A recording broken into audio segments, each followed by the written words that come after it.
Well, it's sex has a very powerful effect on our behavior, and what's fascinating to me is that most of the time we're not even aware of it.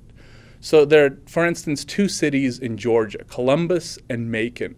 They're pretty similar. They're not too far apart. They have similar histories, but they have wildly different spending habits, where people in one of the cities have much more debt, much more credit card debt than the other city.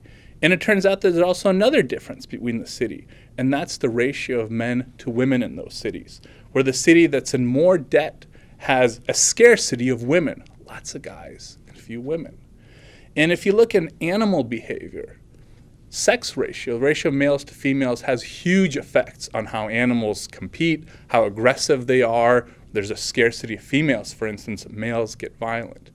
Well, it turns out the same thing happens in humans. In India, for instance, 1% change in the sex ratio leads to a 5% change in the homicide rate. Men are literally killing other men for women. And the same effect also happens when it comes to our wallets, where guys compete for women by showing off products, by spending a lot of money. And what we find is that in places where women are scarce, men pay more for dinner dates, men pay $6 more for Valentine's gifts, and they pay $300 more for engagement rings. So sex, whether we're aware of it or not, has very powerful effects on our behavior.